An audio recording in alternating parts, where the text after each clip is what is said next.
माझ्या महाराष्ट्रातील बांधवांनो, भगिनींनो आणि मातांनो, नमस्कार.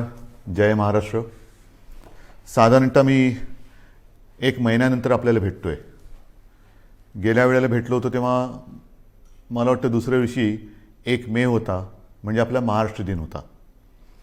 आणि तिथपासून आजपर्यंत साधारणतः मे महिना आता संपला. 1 महिना झालेला आहे. 1 महिन्यामध्ये नेमके आपण कुठे आहोत, आपण काय केलेलं आहे, पुढे काय करायला पाहिजे, ही संपूर्ण माहिती देणं मला असं वाटतं हे माझं कर्तव्य आहे. आणि नाहीतरी आपलं नातं आता एक वेगळं निर्माण झालेलंच आहे. पहिल्या प्रथम मी आपल्याला सर्वांना खरोखर मनापासून धन्यवाद देतो आहे. कारण वर्ष दीड वर्ष अत्यंत अवघड असलेली गोष्ट आपण जिद्दीने आणि निश्चयाने पाळत आहात, ती म्हणजे स्वतःवरती काही बंधनं. आणि त्या बंधनाचा परिणाम आपल्याला अनुभवायला येतो आहे. पुढे काही बोलण्याच्या आधी नक्कीच एक 8-10 दिवसापूर्वी जे एक वादळ, आता ही वादळाची नावं कोण ठेवतं, कसं ठेवतं, काही वेळेला त्याचे उच्चार कसे करायचे, हा सुद्धा एक मोठा प्रश्न असतो. पण ते वादळ हे आपल्या किनारपट्टीला स्पर्श करून गेलं. असं म्हटलं जातं की गेल्या काही दशकातलं सगळ्यात भीषण असं ते चक्रीवादळ होतं. आपण त्या मानाने सुदैवी ठरलो की आपल्याला ते स्पर्शून गेलं. पण गुजरातला मात्र पूर्ण ताकदीनिशी ते धडकलं. गेल्या वर्षी आपल्याला आठवतंय निसर्ग चक्रीवादळ आलं होतं, ते तर आपल्या रायगडमध्येच धडकलं होतं. ही आता एक नवीन दुष्टचक्र किंबहुना दुष्ट चक्रीवादळं अशी दरवर्षी आढळायला लागलेली आहेत. किंवा कुठे आदळतील, काय काय विध्वंस करतील, सांगता येत नाही. आणि तो करत असताना मग आपली एक नाही म्हटलं तरी तारंबळ उडते. एक तर करोनाचं संकट, त्याच्यामध्ये हे वादळ, फार पंचायत असते. त्या संपूर्ण किनारपट्टीतल्या काही धोकादायक वस्त्या असतात त्यातील लोकांना हलवणं, बरं ते हलवताना कोविडचे नियम पाळणं, या सगळ्या फार गोष्टी विचित्र असतात. आणि त्याही परिस्थितीमध्ये आपल्या प्रशासनाने फार चांगलं काम केलेलं आहे. जनतेनेही चांगलं सहकार्य केलं आणि म्हणून आपण थोडक्यात निभावलो असं मी म्हणतो. आता प्रश्न येतो की हे वादळ आपल्याला स्पर्शून जरी गेलं तरी त्यांनी द्यायचा तो फटका दिलेलाच आहे. मी रत्नागिरी सिंधुदुर्गला जाऊन आलो. हो, मी धावता दौरा केला. कारण मी तिथे गेल्यानंतर एकतर हे वादळ येण्याच्या आधीपासून साधारणतः मिनटाला माहिती तर मी घेतच होतो. वादळ धडकल्यानंतर सुद्धा ते किती प्रमाणात कुठे काय काय धडकलं, म्हणजे त्याचा जोर जेव्हा आपल्याकडे स्पर्शून जाताना होता, वाऱ्याचा वेग किती आहे, काय किती आहे, हे सगळं मी पूर्ण लक्ष ठेवून होतोच. आणि मग तिथे जाऊन बघितल्यानंतर नुकसान किती झाले ह्याची कल्पना आली. घरावरती झाडं पडलेली आहेत, म्हणजे पडली होती. त्याच्यानंतर काही ठिकाणी वीज पुरवठा खंडित झाला होता. मग आता नुकसान भरपाईची एक गरज असते. ती नुकसान भरपाईची सुद्धा आपण घोषणा केलेली आहे. आणि घोषणा नुसती नाही तर प्रत्यक्ष द्यायला आता ती सुरुवातसुद्धा होणार आहे. महत्त्वाचा मुद्दा असतो ह्याच्यामध्ये तो निकषांचा. मधल्या काळामध्ये माननीय पंतप्रधानांसमवेत जी एक बैठक झाली होती, त्या बैठकीत मी सांगितलं होतं की अशा या आपत्त्या येतात, आपत्ती मागून आपत्ती कधीतरी येते, पण कधी अशी आपत्ती आली, हे चक्रीवादळ आलं, मग पूर येतो, अतिवृष्टी होते, दुष्काळ असतो, तेव्हा केंद्राचे काही निकष आहेत, ज्याला NDRF आणि SDRFच्या निकषाप्रमाणे मदत हे एक परिमाण मानलं जातं. मी त्याही वेळेला विनंती केली होती आणि आता पुन्हा करतोय की ते जे परिमाण आहे, निकष आहेत, ते आता बदलायला पाहिजेत. कारण आता ते थोडे अपुरे पडायला लागलेले आहेत. आता ते निकष काही जरी असले तरी आपण मात्र याही वेळेला कोकणवासियांना आणि जे कोणी त्याच्यामध्ये, म्हणजे अगदी पालघरपासून जिथे जिथे हे नुकसान ज्यांचं झालेलं आहे, त्यांना गेल्या वेळेला वादळात जे निकष लावले, ते निसर्ग वादळाचे निकष, त्याच्याप्रमाणेच आपण मदत जाहीर केलेली आहे आणि तशीच ती मदत त्यांना आपण देऊ. हा झाला मुद्दा संकट आल्यानंतर करण्याच्या मदतीचा.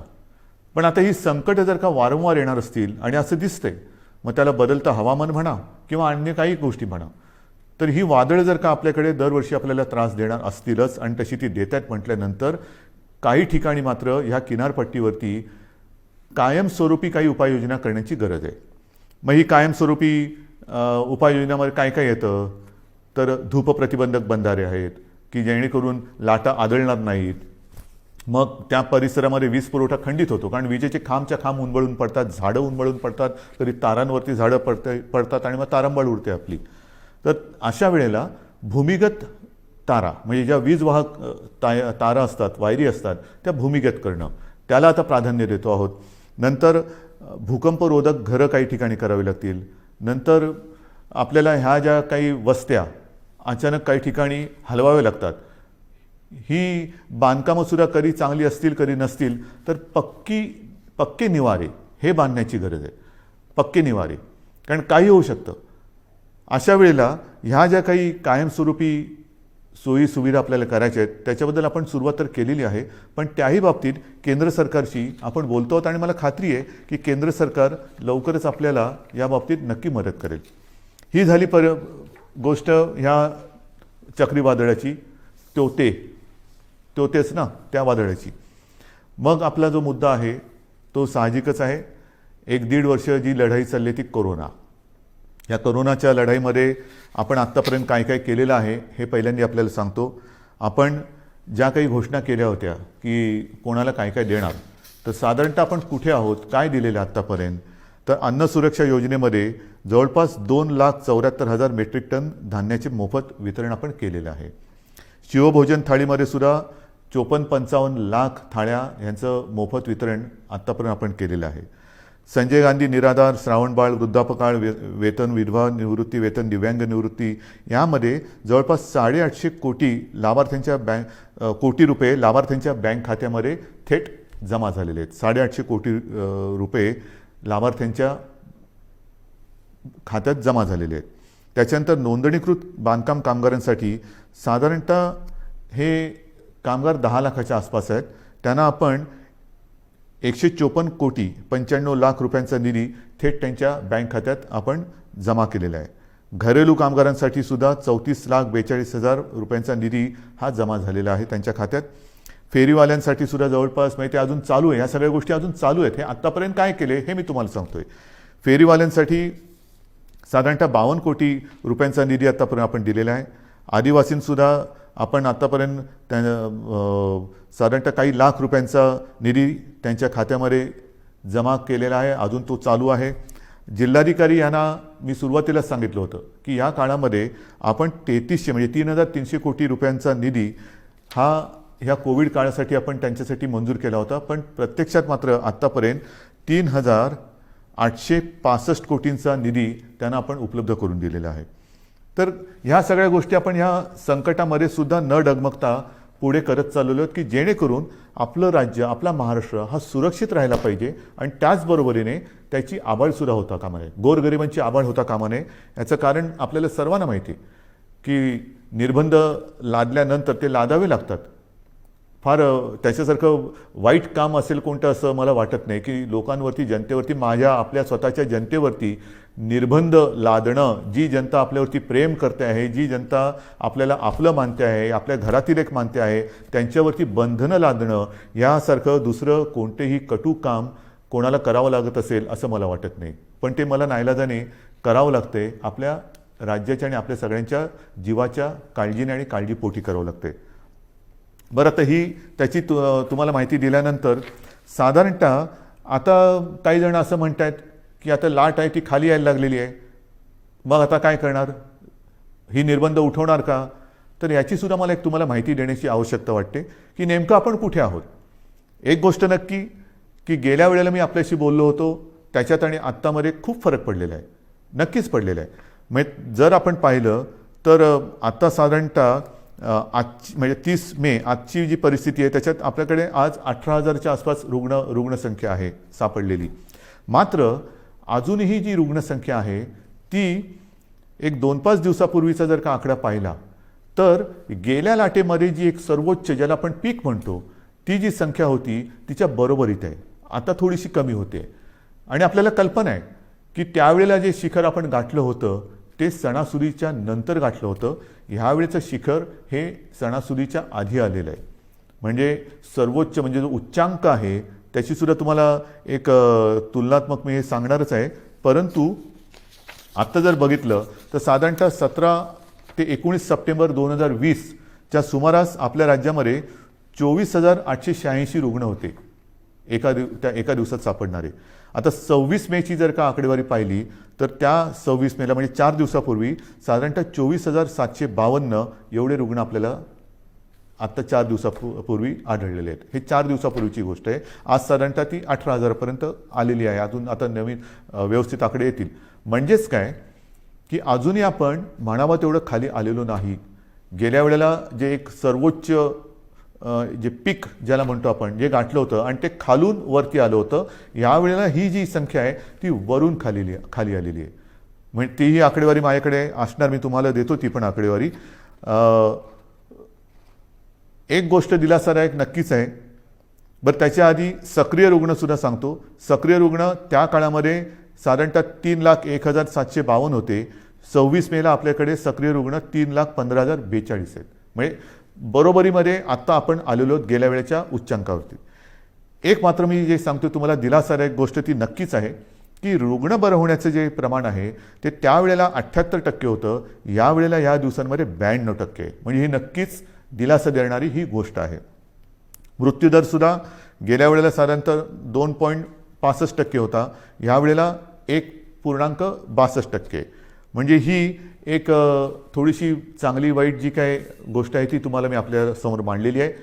एक गोष्ट लक्षात ठेवा, पुन्हा एकदा सांगतो की रुग्णसंख्या जरी कमी होत चाललेली असली तरी देखील गेल्या वेळेला सर्वोच्च जी रुग्णसंख्या होती तिच्या बरोबरीत आत्ता आपण आलेलो आहोत. त्यावेळेनंतर आपण काही काळ अजूनही तेव्हा कडक लॉकडाऊन केला होता, हा ठेवलेला होता. आता आपण निर्बंध लावतो आहोत, कडक लॉकडाऊन आपण केलेला नाही. पण हे मी तुम्हाला सांगत असताना जशी ही रुग्णसंख्या काही ठिकाणी किंवा बऱ्याच ठिकाणी कमी होत चाललेली असली तरी देखील महाराष्ट्रामध्ये मात्र काही जिल्हे असे आहेत की त्या जिल्ह्यांमध्ये काही कारणं असतील, निर्बंध थोडेसे शिथिल असतील, थोडंसं एक मोकळीक लोक जास्त घेत असतील, काही जिल्ह्यात रुग्णसंख्या हलकीशी वाढताना दिसते आणि ती मला थोडीशी काळजीची गोष्ट वाटते. कारण शहरी भागामध्ये हे प्रमाण कमी होताना दिसतंय, ग्रामीण भागामध्ये हे प्रमाण हलकं वाढताना दिसतंय. हे प्रमाण आता आपल्याला ताबडतोब थांबवावं लागेल. याचं कारण असं की आपण जो एक अनुमान आहे आपल्याकडे की तिसरी लाट येऊ शकते, मग तिसरी लाट कोणात येणार, लहान मुलांमध्ये येणार का, आणखीन कुठे येणार का, तर तिसरी लाट ही अशी काय तारीख सांगून येणार नाही आहे. किती दिवसांनी येणार हे सुद्धा अनुमान आपल्याकडे नाही. हे संपूर्णपणे आपल्या वागणुकीवरती अवलंबून असणार आहे. व्हायरस तर आजही आहे. एक मुळामध्ये महत्त्वाचा फरक आणखीन लक्षात घेण्यासारखा आहे की गेल्या वेळेला जी लाट आली होती त्या लाटेतला व्हायरस आणि ह्या लाटेतला व्हायरस ह्याच्यामध्ये एक फरक पडलेला आहे. आपल्याला सर्वांना कल्पना आहे की आपल्याकडे म्युटेशन झालेलं आहे, म्हणजे त्या विषाणूंनी आणखीन एक अवतार घेतलेला आहे. आणि आता हा नवीन अवतारधारी विषाणू जो आहे त्यांनी अन्य काही देशांसमोर प्रश्नचिन्ह उभं केलेलं आहे की हिंदुस्थानातून आलेली लोक हे व्हायरस तर घेऊन येत नाहीत ना. कारण हा जो व्हायरस आहे तो फार वेगाने पसरतो, झपाट्याने ग्रासून टाकतोय. म्हणजे संसर्ग किंबहुना संसर्गित करण्याचा जो वेग आहे तो गेल्या विषाणूपेक्षा प्रचंड आहे, काही पटींमध्ये आहे. तो पटकन पसरतोय, वेगाने पसरतोय, झपाट्याने पसरतोय. आणि एकदा का ग्रासलं तर आणखीन एक गोष्ट थोडीशी या काळामध्ये लक्षात आलेली ती म्हणजे झपाट्याने तो ग्रासून टाकतोय, मात्र बरं व्हायला किंबहुना रुग्णाला बरं व्हायला उशीर लागतोय. ऑक्सिजनची आवश्यकता ही यावेळेला नक्कीच वाढली, कारण संख्या वाढली होती. जशी ऑक्सिजनची आवश्यकता वाढली त्याचप्रमाणे ऑक्सिजनची आवश्यकता नुसतीच वाढली नाही, तर ऑक्सिजनची आवश्यकता काही काळ म्हणजे दीर्घकाळ लागली. एखाद्या रुग्णाला ऑक्सिजनची आवश्यकता लागलीच तर काही जण सुदैवी आहेत ते पटकन त्यातनं निघाले बाहेर, पण काही जण हे ज्याला आपण लॉंग कोविड म्हणतो ते रुग्ण ह्यावेळेच्या लाटेमध्ये थोडे प्रमाणात गेल्या वेळेपेक्षा जास्त आढळत आहेत. तर ही एक नाही म्हटलं तरी तुम्हाला मी वस्तुस्थिती सांगितली की गेल्या वेळेची लाट आणि यावेळेची लाट. आता तिसरी लाट त्याच्याबद्दल मी तुम्हाला नंतर सांगणारच आहे. पण ह्या निमित्ताने आता मध्ये हा जो काही उतार आलेला आहे त्या उतारामध्ये आपल्याला गेल्या वेळेला असं वाटलं होतं की किती वाढले, हां ठीक आहे, दिवसाला 24,000 सापडले होते ना, त्याच्यापेक्षा पण कितीतरी आपण बेड्स वाढवलेले आहेत. त्या बेडची पण संख्या माझ्याकडे आहे, मी तीही तुम्हाला तेव्हा सांगितली होती की साधारणतः आता टेस्ट करणाऱ्या ज्या प्रयोगशाळा आहेत ह्या अगदी सुरुवातीला 2-1 होत्या, ह्याही तुम्हाला माहिती आहेत. आता सुमारे 600च्या आसपास आपण प्रयोगशाळा संपूर्ण राज्यात, मग RT-PCR आहेत, रॅट आहेत, आणखीनही काही किट नवीन नवीन बाजारात येत आहेत. ही सगळी केंद्र किंवा प्रयोगशाळा पण चालू केलेल्या आहेत. ICU बेड्स वाढवलेले आहेत, ऑक्सिजन बेड्स वाढवलेले आहेत. साधारणतः गेल्या वेळेला 3,60,000 होते, ते आता 4-4.5 लाखापर्यंत एकूण बेड्स गेलेले आहेत. हे जरी सगळं करत असलो तरी एका गोष्टीची आपल्याला फार आवश्यकता आहे आणि ती जेव्हा आत्ता यावेळेला जाणवली ती म्हणजे ऑक्सिजन. मला अजूनही ते दिवस आठवले का घाम फुटतो. ऑक्सिजन आता काही तासापुरताच राहिलेला आहे. ऑक्सिजन केवळ आज रात्रीपुरताच राहिलेला आहे. अशी जेव्हा फोन हॉस्पिटलमधनं किंवा जिल्ह्यातनं येत होते तेव्हा संपूर्ण आपल्या प्रशासकीय यंत्रणेचे धाबे दणाणत होते. करायचं काय हा मोठा प्रश्न होता. ह्याचं कारण तुम्हाला सर्वांना मी मागेही सांगितलेलं आहे की आपल्या राज्यात ऑक्सिजन निर्मितीची क्षमता ही साधारणतः 1200 मेट्रिक टन आहे. 1200 ते 1250. आता आणखीन त्याच्यामध्ये काही जणांनी जसं काही साखर कारखान्यांनी ऑक्सिजन निर्मिती सुरू केलेली आहे, काही हॉस्पिटलमध्ये PSA प्लांट लागलेले आहेत. असे सगळे मिळून एक 1250 होतं तर 1300पर्यंत गेलेलो असू. पण प्रत्यक्ष आपल्याला यावेळेला ऑक्सिजनची आवश्यकता लागली ती 1700 मेट्रिक टन दर दिवसाला. म्हणजे आपण निर्मिती करत होतो 1200, त्याच्यामध्ये 500 अधिक लागले. बरं, या 1200मध्ये आपण उद्योगाचा ऑक्सिजन, ज्या उद्योगाला ऑक्सिजनची आवश्यकता लागते तो ऑक्सिजन पूर्ण बंद करून संपूर्ण ऑक्सिजन आरोग्यासाठी आणि या रुग्णांसाठी वापरला. तोही कमी पडला आणि मग मात्र जी काय आपली तारंबळ उडाली होती की जामनगरमधनं मागो, भिलईतून मागो, रूरकेलामधून मागो, म्हणजे काही शेकडो ते काही हजारो किलोमीटर अंतरावरून आपल्याला ऑक्सिजन आणावा लागत होता. आजही तो आपण आणतो आहोत तसं पाहिलं तर. आणि आपल्याला कल्पना आहे, आपण बातम्यात पाहिलं असणार की इथून रिकामे टँकर्स हे केंद्राच्या मदतीने एअरलिफ्ट करून ते जे ऑक्सिजन प्लांट बाहेरच्या राज्यात आहे तिथे नेत होतो आणि ते भरल्यानंतर मात्र आपल्याला ते रस्त्याने किंवा ट्रेनने आणावे लागत होते.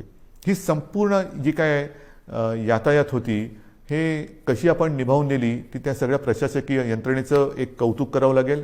ऑक्सिजन ऑडिट करून ऑक्सिजनची गळती म्हणजे अतिरिक्त ऑक्सिजन जिकडे वापरला जात होता त्याच्यावरती निर्बंध आणले. हे सगळं फार तारेवरची कसरत होती. आणि मग माझ्या मनामध्ये आहे ते हेच आहे की जर का आत्ताचा जो अवतार बदललेला विषाणू आहे तो अजूनही पूर्ण त्याला आपण काबूत आणलेलं नाही. गेल्या वेळेच्या उच्चांकाच्या बरोबरीने आज आपली रुग्णसंख्या आहे.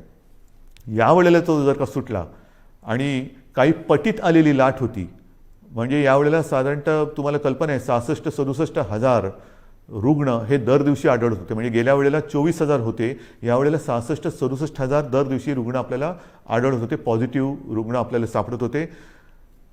हा आता विषाणू जर का सुटला आणि पुन्हा तशा ह्याच्यात तिसरी लाट आली तर बाकी सगळं बेड्स वगैरे आपण वाढू, डॉक्टरची कमतरता ही तशीच असणार आहे.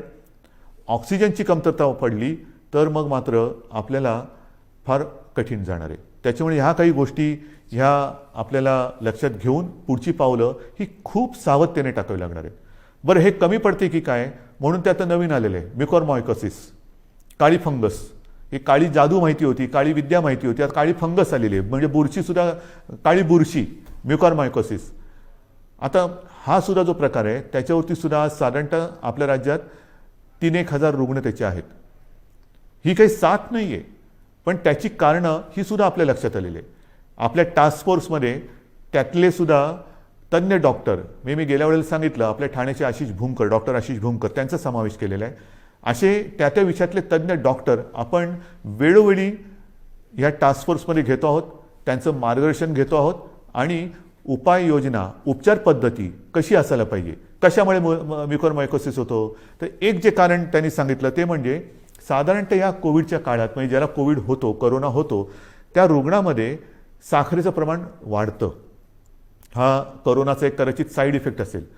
आणि साखरेचं प्रमाण वाढलं असताना जर जास्त प्रमाणात आणि जास्त काळासाठी स्टिरॉइड दिलं गेलं तर मात्र म्युकॉर तर हवेमध्ये आहे, ही फंगस तर हवेमध्ये आहे, तर त्याच्यामध्ये आपल्या रक्तात जे फ्री आयन तयार होतं ते त्याला आकर्षित करतं आणि तिथून म्युकॉरमायकोसिसला सुरुवात होते.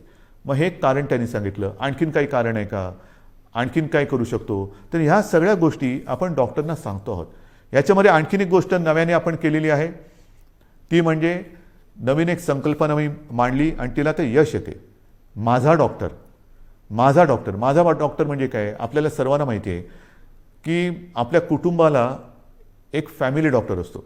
काही सर्दी खोकला वगैरे काही झालं तरी आपण पटकन, डॉक्टर मला जरा खोकला आलाय काय करू, डॉक्टर मला कालपासून असंच होते काय करू. हा माझा डॉक्टर हा एक असतो. आणि ह्या डॉक्टरना आपल्या कुटुंबातील जवळपास सर्व सदस्यांच्या तब्येतीची एक माहिती असते. कोणाला कसली ॲलर्जी आहे, कोणाला काय होतं, काय औषध दिलं तर काय त्याला चालतं, काय दिलं तर चालत नाही.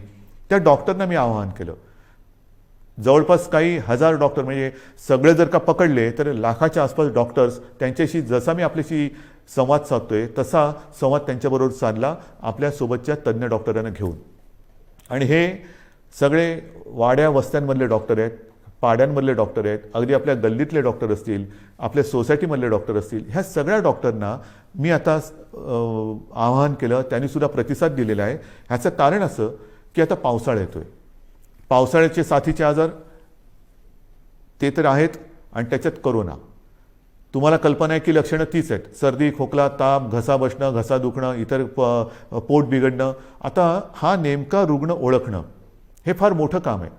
कोविड आणि नॉन कोविड. पहिल्यांदा आपण कोणाकडे जातो, माझ्या डॉक्टरकडे, आपला डॉक्टर. आणि ह्या डॉक्टरची भूमिका आहे फार मोलाची आहे. कारण दोन गोष्टी आपल्याला आढळल्या की काही म्हणजे 70-75% कोविडग्रस्तांना कोणतीही लक्षणं नसतात. चांगली गोष्ट आहे. आणि तरी देखील कोविड पॉझिटिव्ह आहे म्हणून घाबरून अशी लोक हॉस्पिटलमध्ये जातात. मग आपण असं म्हणतो की अरे ह्यांना खरंच काही गरज नाही आहे. काही वेळेला तर कसल्या औषधाची गरज नसते. काही लोक असेच बरे होतात. पण ती लोक, असे रुग्ण हॉस्पिटलमध्ये बेड्स घेऊन बसतात आणि ज्यांना गरज असते त्यांना बेड्स मिळत नाहीत. मग आपण त्यांना विनंती करतो की ताई, दादा, कोणी असतील, काका, तुम्हाला हॉस्पिटलमध्ये राहण्याची गरज नाही हो. तुम्ही घरच्या घरी जर शक्य असेल तर विलगीकरणात राहा की जेणेकरून तुमच्या कुटुंबियांना कोरोनाचा त्रास होणार नाही. पण जर का नसेल तर मग आपलं सरकारी जी काही क्वारंटाईनची सोय केलेली आहे त्याच्यामध्ये राहा. मात्र हॉस्पिटलमध्ये तुम्हाला राहण्याची गरज नाही. मग हे एका बाजूला असताना दुसऱ्या बाजूला आपण काही वेळेला म्हणतो की अरे मृत्यूदराचं काय, मृत्यूदर कसा कमी करायचा. मग त्याचं कारण असं येतं की रुग्ण उशिरा हॉस्पिटलमध्ये आला, घरच्या घरी त्याने अंगावर काढलं, दुर्लक्ष केलं, आला तो सिरियस झाला होता, त्याला पण वाचू शकलो नाही. आणि मग तिथे ही महत्त्वाची भूमिका ही ह्या कुटुंबाच्या डॉक्टरनी करायचं आहे, माझ्या डॉक्टरनी, की हे नेमकं ओळखायचं कसं. त्याला औषधं देताना कोणती औषधं द्यायची, कोणाला कोणती औषधं देण्याची गरज आहे, अनावश्यक अनाठई आणि औषधांचा अतिरेक टाळा, हे सर्व तज्ज्ञ डॉक्टरांचं म्हणणं आहे. कारण नसताना औषधं देऊ नका, आवश्यकतेनुसारच औषधं द्या. स्टिरॉइड कोणाला द्यायचं, किती प्रमाणात द्यायचं हे नीट ठरवून द्या. आणि घरी किंवा आपल्या विलगीकरण कक्षामध्ये सरकारच्या किंवा महापालिकांच्या एखादा रुग्ण जर का उपचार घेत असेल तर त्याला नेमकी कोणती लक्षणं आहेत की ते लक्षण दिसल्याबरोबर त्याला हॉस्पिटलमध्ये आणलं पाहिजे की जेणेकरून त्याला हॉस्पिटलमध्ये यायला उशीर होणार नाही आणि त्याचा जीव आपण वाचू शकू.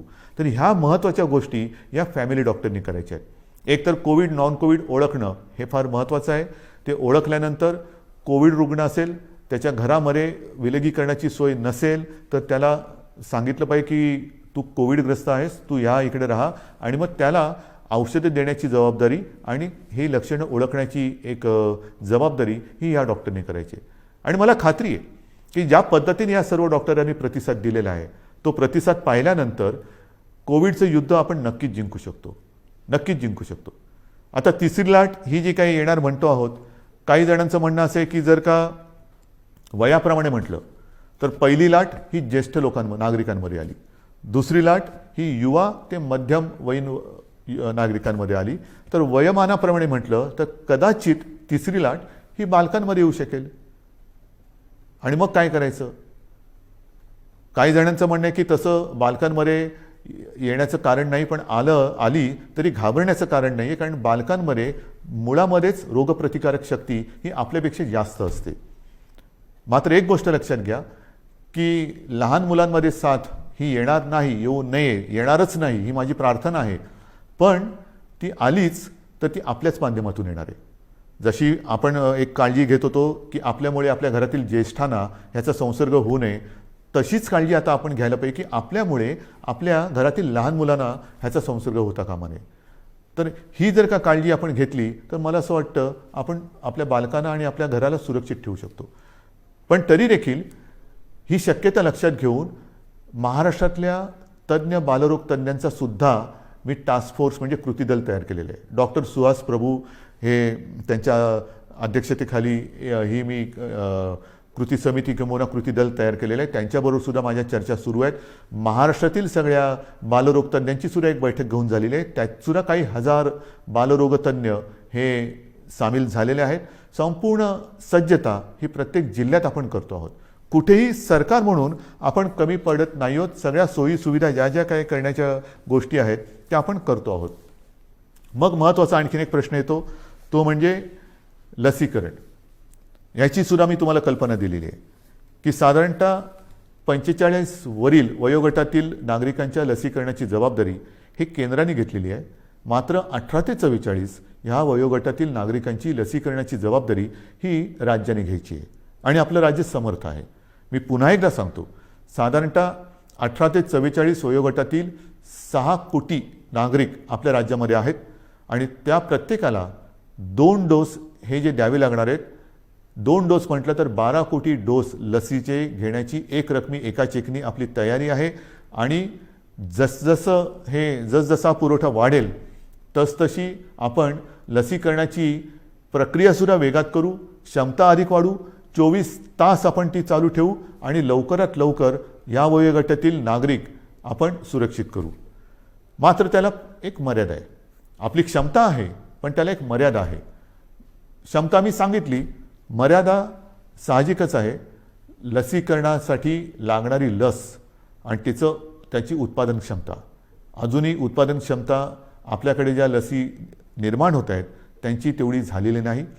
जे काय मला सांगितलं गेलं होतं त्याच्याप्रमाणे जून महिन्यापासून ह्या पुरवठ्यामध्ये वाढ होईल आणि तो पुरवठा सुरळीत होईल असं मला साधारणतः मे महिन्यात सांगितलं गेलं होतं. मे तर आता संपलेला आहे. आपल्याला लस नाही म्हटलं तरी प्रमाण हळूहळू वाढतं आहे. जसजसं हे प्रमाण वाढेल तसतसं आपण आपल्या या लसीकरणाचा वेगसुद्धा वाढवणार आहोत. आता या महिन्यामध्ये जेवढ्या लसी येतील त्या जास्तीत जास्त लसी आपण घेणार आहोत आणि तेवढ्या सर्व नागरिकांना आपण सुरक्षित करणार आहोत. आजपर्यंत साधारणतः 2 कोटीच्या वर म्हणजे 2.25 कोटी नागरिकांचं आपण लसीकरण केलेलं आहे. म्हणजे 12 कोटी जनतेत साधारणतः 2.25 कोटी नागरिकांना आपण लसीकरण केलेलं आहे. दुसरा डोस, पहिला डोस मधल्या काळामध्ये थोडीशी पंचायत झाली होती पण ती सुद्धा आपण करतोय, कारण ज्यांना पहिला डोस दिला त्यांच्यासाठी दुसरा डोस उपलब्ध नव्हता. मग आपण ते थोडंसं सांभाळून घेतलं आणि त्याकरता मधल्या काळात आपल्याला 18 ते 44 या वयोगटातील नागरिकांचं लसीकरण थोडा काळ स्थगित करावं लागलं होतं. लवकरच ते पुन्हा जोमाने आपण सुरू करणार आहोत. तर ही एक लसीकरणाची परिस्थिती आहे. उच्च शिक्षणासाठी जे परदेशी जाऊ इच्छितात त्या विद्यार्थ्यांसाठी सुद्धा आपण लसीकरणासाठी एक वेगळी सोय केलेली आहे, कारण त्यांचं टाईम टेबल हे वेगळं आहे. तिथल्या टाईम टेबलप्रमाणे तिथे त्यांना जर का पोचायचं असेल तर त्यांच्यासाठी सुद्धा आपण ती तशी सोय केलेली आहे. तर ह्या एक एक गोष्टी मी तुम्हाला सांगत जातोय. आता नेमकं असं आहे की ह्या सगळ्या गोष्टी चालू असताना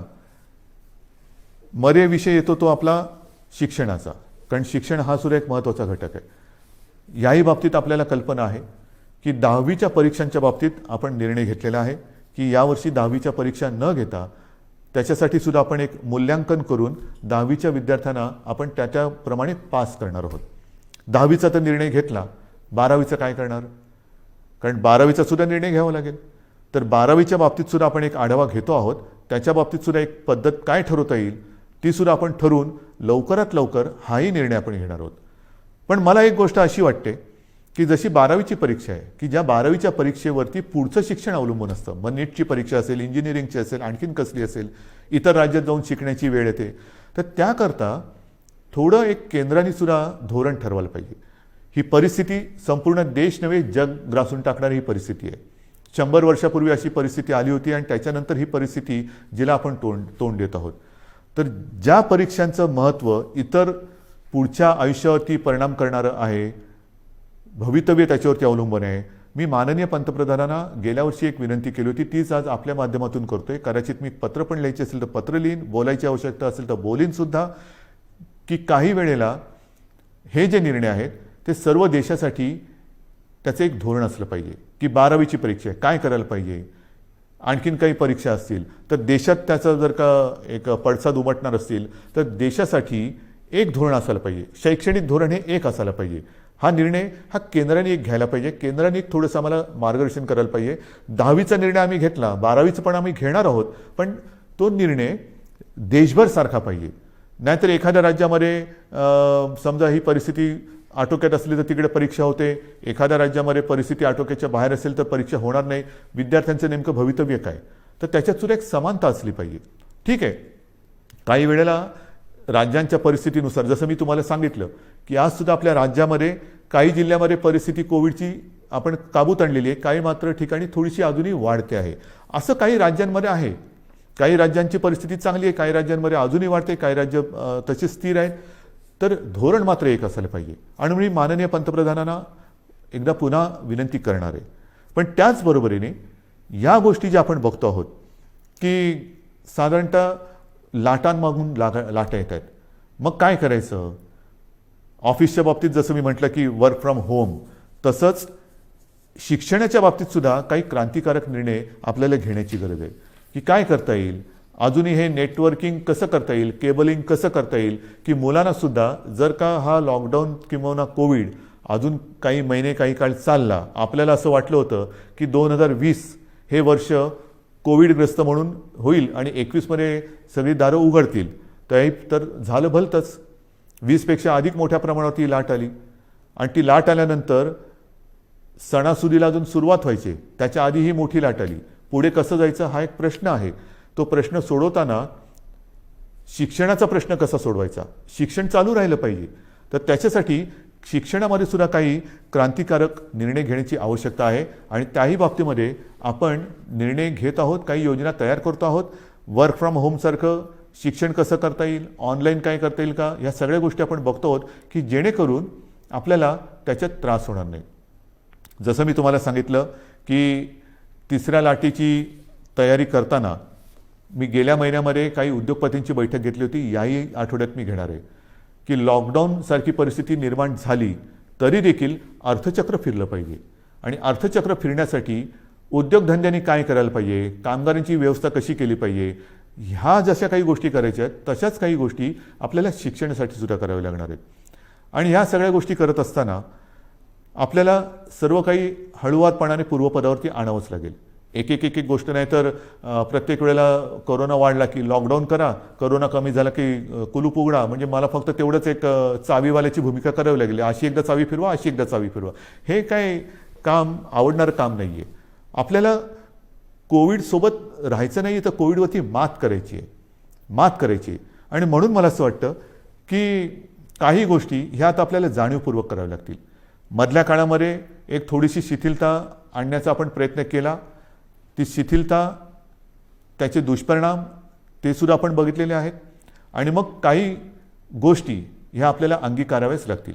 ज्या 3 गोष्टी सातत्याने सांगतो, मास्क वापरा, हात धुवा, अंतर ठेवा, त्याबरोबरीने आपल्याला काही मोहिमा, जसं माझे कुटुंब माझी जबाबदारी, ही मोहीम आपण राबवली, यशस्वीपणाने राबवली, त्याचाही चांगला परिणाम आपल्याला मिळाला.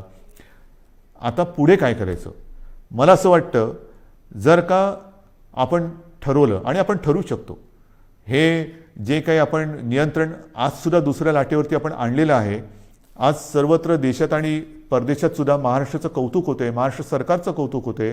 पण हे कौतुक केवळ सरकारचं नाही तर आपलं आहे, मायबाप जनतेचं आहे. सरकार काय करणार, सरकार नियम लावेल, सरकार बंधनं टाकेल, पण जनतेने जर का सहकार्य नाही केलं तर कोणतेही सरकार यशस्वी होऊ शकत नाही. तर आत्ताचं हे नियंत्रण आहे, आत्ताचं जे काही नाही म्हटलं तरी आपण, मी यश अजून म्हणत नाही पण नियंत्रणच म्हणू, हे संपूर्णपणे आपलं श्रेय आहे, माझ्या माता भगिनींचं आणि बांधवांचं श्रेय आहे. आपण सहकार्य केलं नसतं तर कोविडचा लढा आज दुसऱ्या वेळेला आपण काबूत आणू शकलो नसतो. अजून तो संपलेला नाही, पण मला खात्री आहे तुम्ही जिद्दी आहात, तुम्ही लढवय्ये आहात. तुम्ही एकदा जर का मनात आणलं तर ते तुम्ही करू शकता.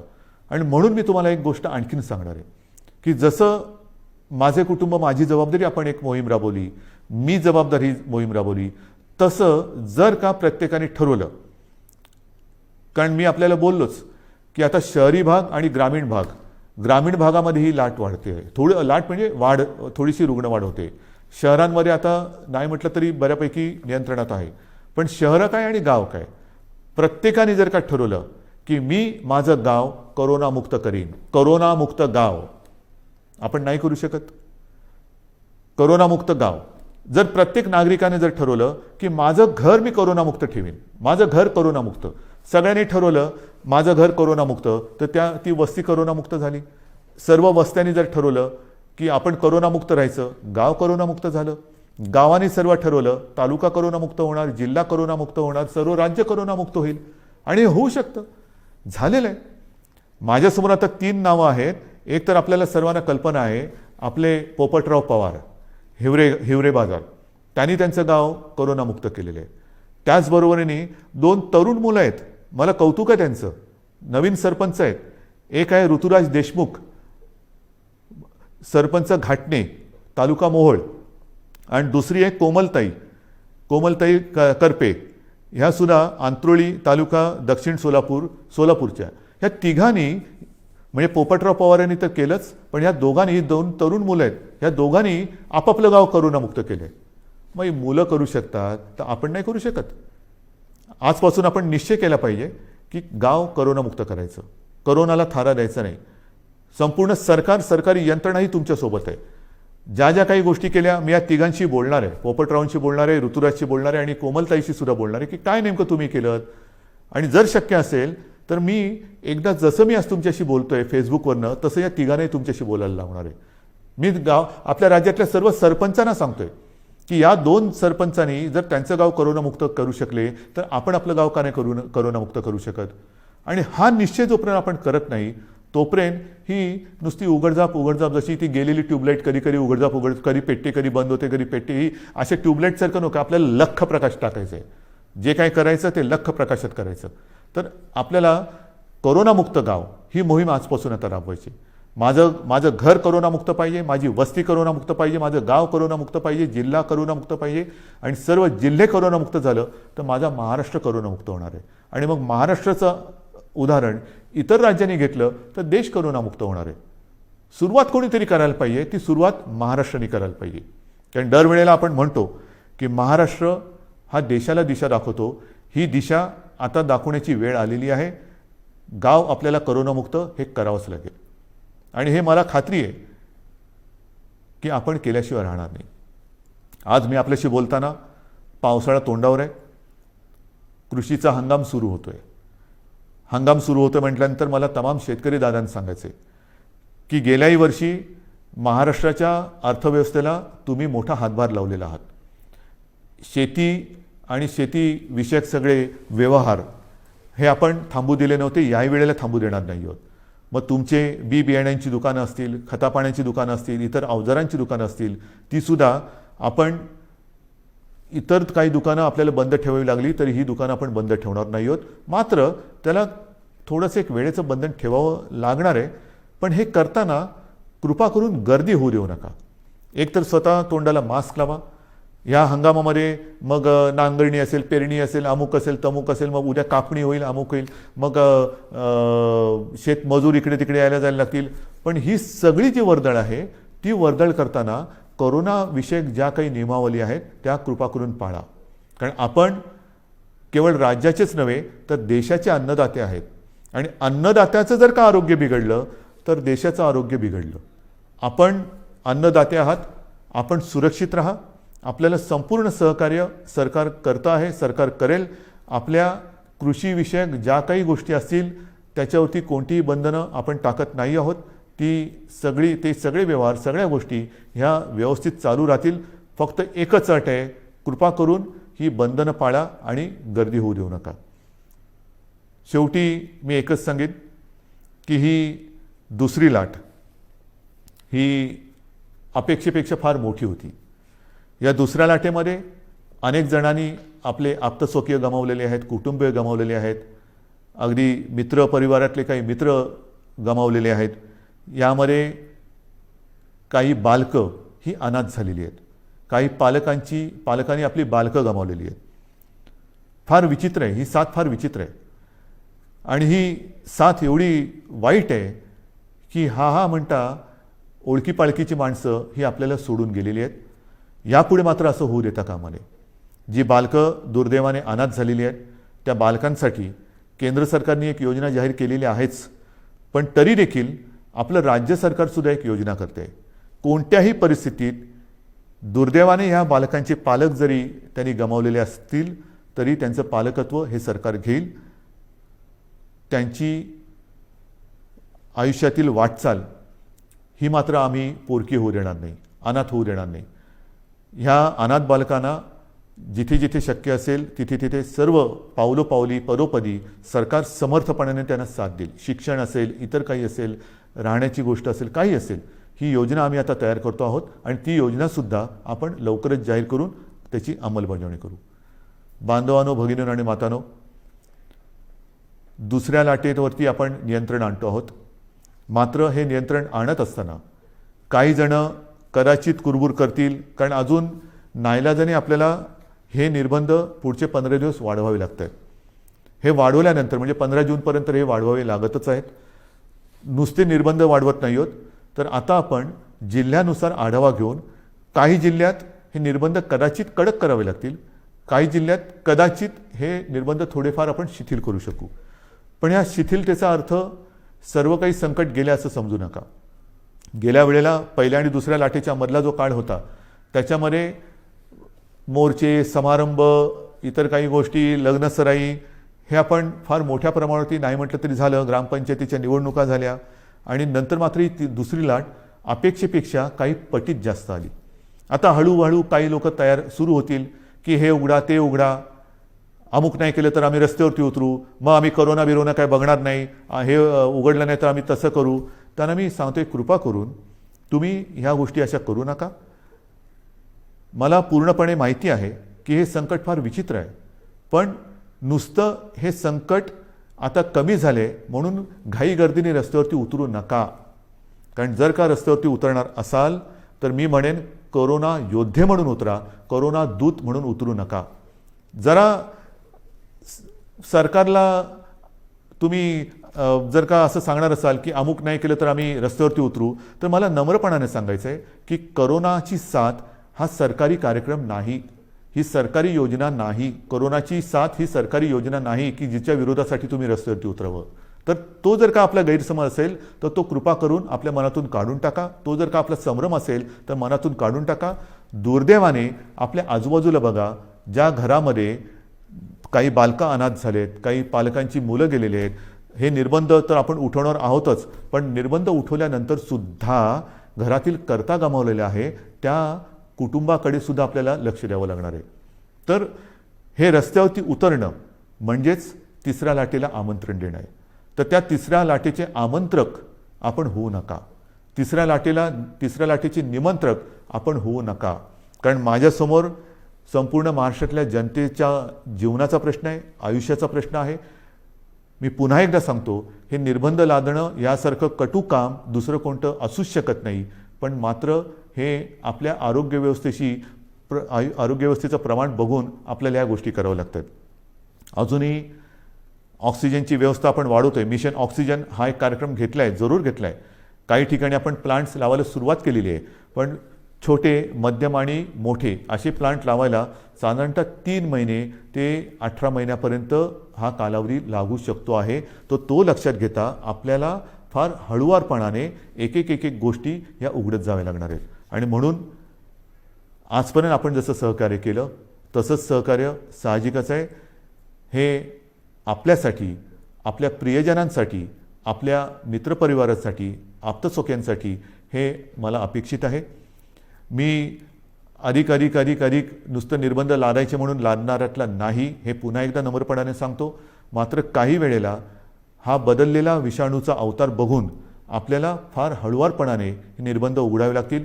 विशेष म्हणजे तिसरी लाट जर का काही तज्ज्ञांच्या मते मुलांमध्ये येणार असेल तर पुन्हा हा काळ शाळा सुरू होण्याचा आहे. हाही एक विचार आपल्याला करावा लागणार आहे. या सगळ्या गोष्टीचा विचार करून तिसऱ्या लाटेचा प्रभाव किंबहुना तिसरी लाट येऊच नये त्याच्यासाठी प्रयत्न करणं गरजेचं आहे. आणि मला खात्री आहे, मी पुन्हा एकदा सांगतो की करोनामुक्त गाव ही योजना जर का आपण सफल केली तर तिसरी लाट आपण येऊच देणार नाही. कारण 2 वेळा आपण हे करून दाखवलेलं आहे. पहिली लाटसुद्धा आपण नियंत्रणात आणून दाखवली, दुसरी लाटसुद्धा आपणच नियंत्रणात आणून दाखवली. आता 2 वेळेचा अनुभव लक्षात आल्यानंतर काय केल्यानंतर काय होतं, त्याच्यामुळे काय करावे आणि काय करू नये हे आपल्याला चांगलं कळलेलं आहे. आणि ते कळल्यानंतर मला खात्री आहे सगळ्यांनी जर का जिद्दीने ठरवलं की माझं घर मी करोनामुक्त करेन, माझं गाव मी करोनामुक्त करेन, माझा जिल्हा करोनामुक्त करेन, माझं राज्य करोनामुक्त करेन, हा जर का निर्धार आपण केला तर तिसरी लाट आपण येऊ देणार नाही आणि ती येऊ देऊ नका अशी एक विनंती करून तूर्त मी आपली रजा घेतो. धन्यवाद. जय हिंद, जय महाराष्ट्र.